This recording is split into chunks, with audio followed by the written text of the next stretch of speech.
How's it going, guys? Good to see you. Well, it's been a very busy year for you and a very successful year for you. So what's the feeling like coming in, fourth fight of the year, looking to keep the streak going? It feels great. Super excited.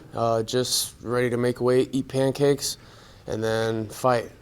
Yeah. Yep. On paper, this might be your toughest matchup so far. If you just look at it, I mean, what do you think about your opponent? Is this your toughest fight to date, do you believe? It could be. You know, I actually don't know too much about him. I haven't seen his last two fights. I know he's got 2 subs. And the only fight that I was able to watch was his first fight, which was in 2019. So, you know, 3-0. His first fight was in 2019. He had 3 fights in 4 years. This is my 4th fight this year, so I'm definitely more active. This is his first time on the big show, so welcome to my world. And I'm excited.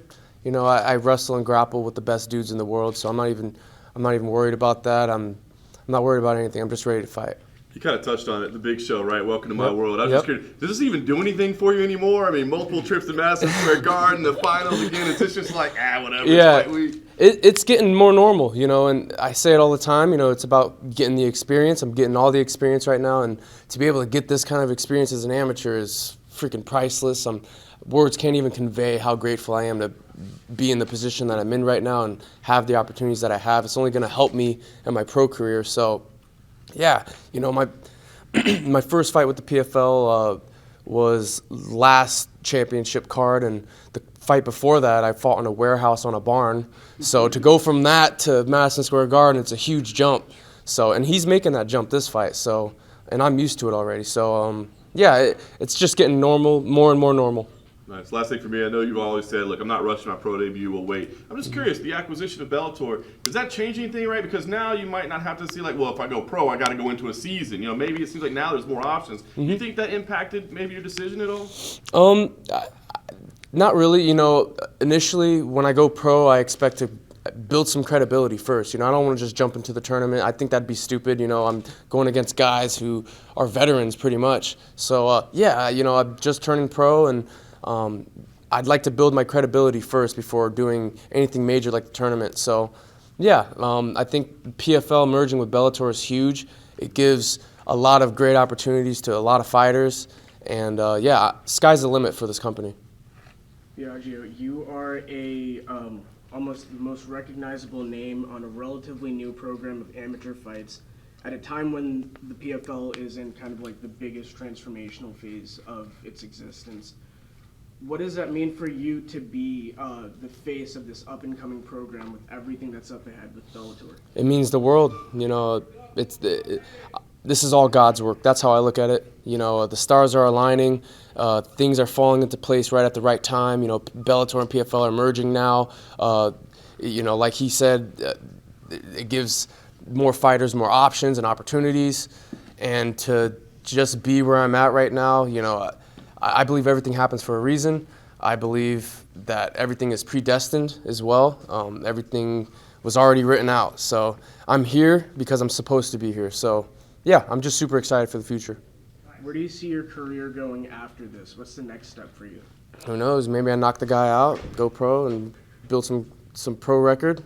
I don't know, you know. But I'm just excited. I think after this fight, you know, after every fight, I sit down with my coach and I talk to my coach and see what he thinks is best. So I'm gonna do the same thing this fight. Any names on the Bellator roster that come to mind for potential opponents? Not really. You know, I'm kind of like a robot. You know, someone gives me a name and then I'm like, okay, and then I just go fight them. Thank you. Hey, Biaggio. So you once said that John Wick 4 was the best action movie you've ever seen. I'm curious, what specifically elevates it above others? It's the judo throws. You know, if you watch John Wick, he's using a lot of throws. He's using like real techniques and stuff. So I think that's what makes John Wick so cool is he's using throws, sweeps, and all types of cool stuff that are real martial arts. So I think it's dope to see an action movie use real technique. Yeah, Keanu does the homework. I quote that you once said, some blessings you don't receive until all the wrong people are out of the picture. What specific actions have you taken to maybe live that quote out? I completely sacrificed my social life. I don't have a social life really anymore. You know, I'm a gamer now. When I'm not training, I'm at home playing Call of Duty or the OG Fortnite. They brought OG Fortnite back. I don't know if you guys know that, but they brought that back. So if I'm not training, I'm playing that with my brother.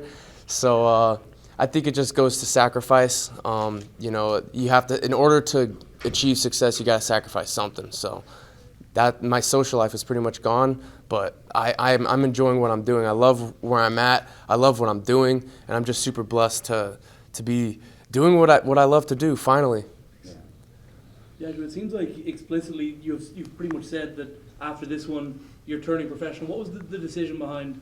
What led to the decision to turn pro? I don't know. Well, 7's my favorite number. This will be my 7th fight, so maybe that's a little superstitious, but I don't know. Just talking with my coaches and seeing me level up in the gym, and obviously winning. I think that helps. So I think it's just a matter of time. And I'm 25 too, so now I think it's time for me to start getting like a pro resume and get my pro experience. Did the last one, obviously you were a little frustrated on the night after after everything played out. Did that kind of almost, in a way though, boost your kind of ambitions to do it? Because I know you talked about wanting to have some fights that didn't necessarily go your way after some quick fire knockouts. Yeah, I don't really like controversy when it comes to fights. I like it to be black and white. Either it's a clear win or a clear loss. When I hit him with the right hand, he went down. I thought he was out, and I'm sure the ref thought the same thing, and that's why he stopped the fight. But when I went to ground and pound, I saw that he was still kind of alive. So, I don't know. In the moment, it was very weird, but I think maybe looking back at it, it was safe because, we're still amateurs and stuff. So, the ref's job is to protect our brains. Do you have any word as well on Nico and how he's doing and what his plans are for going forward? Because obviously it's been a tough couple of months for him. Yeah, he's doing great. His last fight, I think he had a lot of drama going on in his camp. So there was a lot of stuff outside of the ring that was really messing with him. So, and you could kind of see it in the fight as well. So, but he's got a great camp now. He's with the right people, and I think this next fight is going to be his best one. Biaggio, what can you tell us? We've talked a lot before about some of the guys that you train with, like Julian Erosa and others at Extreme Couture. In terms of handling the pressure and being a professional and all that, what are some of the biggest things that you feel like you've learned from your teammates? Oh, I learned so much. Julian's one of those guys that told me, that the experience that I'm getting is like 10 years worth of experience. Julian was telling me how he used to fight in like bars and stuff, and it took him a long time to get on this kind of stage where he's at. So, early in my career, I'm at that stage. So to just be able to get this kind of experience, it's insane. I'm super grateful. It's, sky's the limit. Thank you. Biaggio, how do you balance legacy with carving out your own unique niche in combat sports?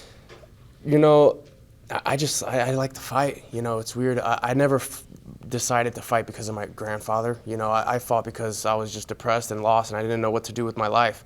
Living in Las Vegas, you got clubs, you got all types of stuff and bad decisions. So when I was done with football, I went out. I made a lot of stupid decisions. I was, being an idiot. So I needed some kind of direction in life, and a lot of people go through that. They don't know what to do when they're done doing something, and it's kind of like a what now situation.